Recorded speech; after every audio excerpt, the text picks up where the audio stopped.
آئیے کلام مقدس میں سے آج اپنی ہدایت کے لیے پڑھیں۔ اعمال 9 باب پہلی آیت سے 43 آیات تک، صفحہ نمبر 116، 117 اور 118۔ اعمال 9 باب پہلی آیت سے 43 آیات تک۔ کلام مقدس میں یوں محرکوم ہے: اور ساؤل جو ابھی تک خداوند کے شاگردوں کے دھمکانے اور قتل کرنے کی دھن میں تھا، سردار کاہن کے پاس گیا اور اس سے دمشق کے عبادت خانوں کے لیے اس مضمون کے خط مانگے کہ جن کو وہ اس طریق پر پائے، خواہ مرد خواہ عورت، ان کو باندھ کر یروشلم میں لائے۔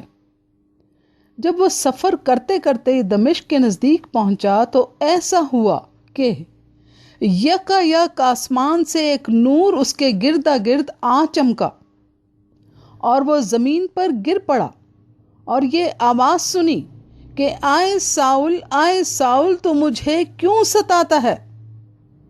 اس نے پوچھا، آئے خداوند تو کون ہے؟ اس نے کہا، میں یسوع ہوں جسے تو ستاتا ہے۔ مگر اٹھ، شہر میں جا، اور جو تجھے کرنا چاہیے وہ تجھ سے کہا جائے گا۔ جو آدمی اس کے ہمراہ تھے وہ خاموش کھڑے رہ گئے، کیونکہ آواز تو سنتے تھے مگر کسی کو دیکھتے نہ تھے۔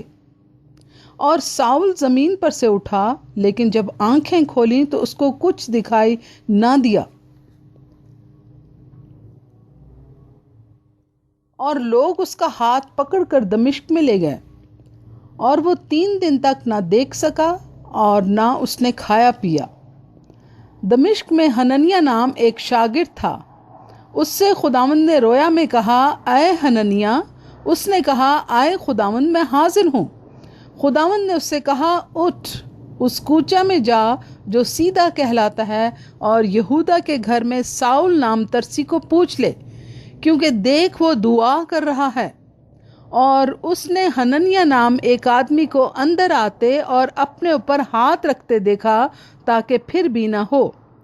حننیہ نے جواب دیا کہ آئے خداوند، میں نے بہت سے لوگوں سے اس شخص کا ذکر سنا ہے کہ اس نے یروشلم میں تیرے مقدسوں کے ساتھ کیسی کیسی برائیاں کی ہیں، اور یہاں اس کو سردار کاہنوں کی طرف سے اختیار ملا ہے کہ جو لوگ تیرا نام لیتے ہیں ان سب کو باندھ لے۔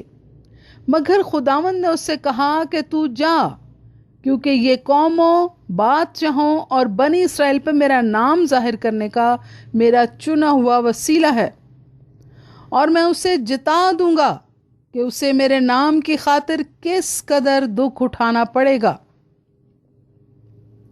بس حننیہ جا کر اس گھر میں داخل ہوا اور اپنے ہاتھ اس پر رکھ کر کہا، آئے بھائی ساؤل، خداوند یعنی یسوع جو تجھ پر اس راہ میں جس سے تو آیا ظاہر ہوا تھا، اسی نے مجھے بھیجا ہے کہ تو بینائی پائے اور روح القدس سے بھر جائے۔ اور فوراً اس کی آنکھوں سے چھلکے سے گرے اور وہ بینا ہو گیا، اور اٹھ کر بپتسمہ لیا، پھر کچھ کھا کر طاقت پائی۔ اور وہ کئی دن ان شاگردوں کے ساتھ رہا جو دمشق میں تھے، اور فوراً عبادت خانوں میں یسوع کی منادی کرنے لگا کہ وہ خدا کا بیٹا ہے۔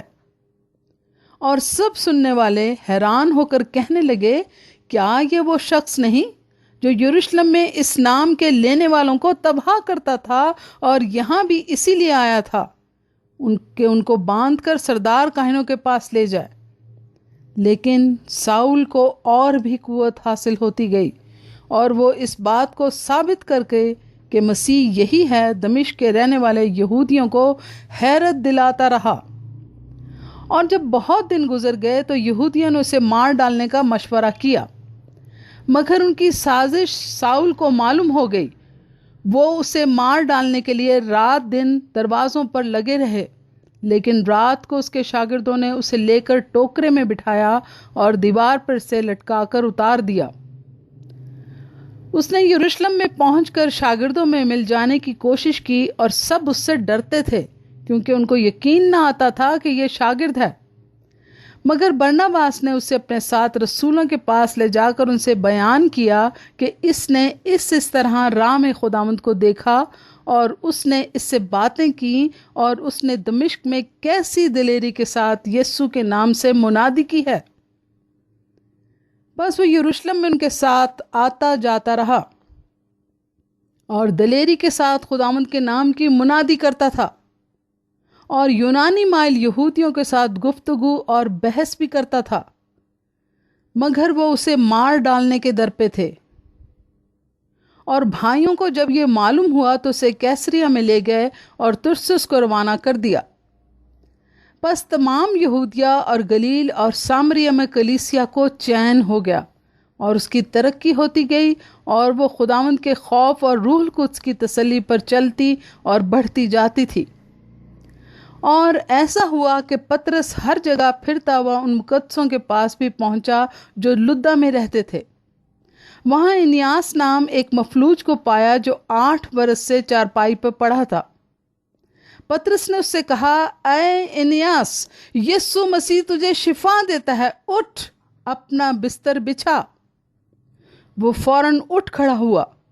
تب لدہ اور شارون کے سب رہنے والے اسے دیکھ کر خداوند کی طرف رجوع لائے۔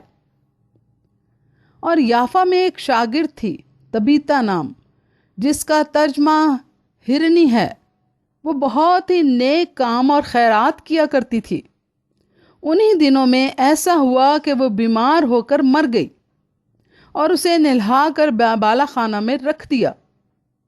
اور چونکہ لدہ یافا کے نزدیک تھا، شاگردوں نے یہ سن کر کہ پطرس وہاں ہے 2 آدمی بھیجے اور اس سے درخواست کی کہ ہمارے پاس آنے میں دیر نہ کر۔ پطرس اٹھ کے ان کے ساتھ ہو لیا۔ جب پہنچا تو اسے بالا خانہ میں لے گئے، اور سب بیوائیں روتی ہوئی اس کے پاس آ کھڑی ہوئیں، اور جو کرتے کپڑے ہرنی نے ان کے ساتھ رہ کر بنائے تھے دکھانے لگیں۔ پطرس نے سب کو باہر کر دیا اور گھٹنے ٹیک کر دعا کی، پھر لاش کی طرف متوجہ ہو کر کہا، آئے طبیتا، اٹھ۔ بس اس نے آنکھیں کھول دیں اور پطرس کو دیکھ کر اٹھ بیٹھی۔ اس نے ہاتھ پکڑ کر اسے اٹھایا اور مقدسوں اور بیواؤں کو بلا کر اسے زندہ ان کے سپرد کیا۔ یہ بات سارے یافا میں مشہور ہو گئی، اور بتھیرے خداوند پر ایمان لائے، اور ایسا ہوا کہ وہ بہت دن یافا میں شمعون نام دباغ کے ہاں رہا۔ آمین۔ پاک کلام کے پڑھے اور سنے جانے کے وسیلہ سے سب سننے والوں کو برکت ملے۔ آمین۔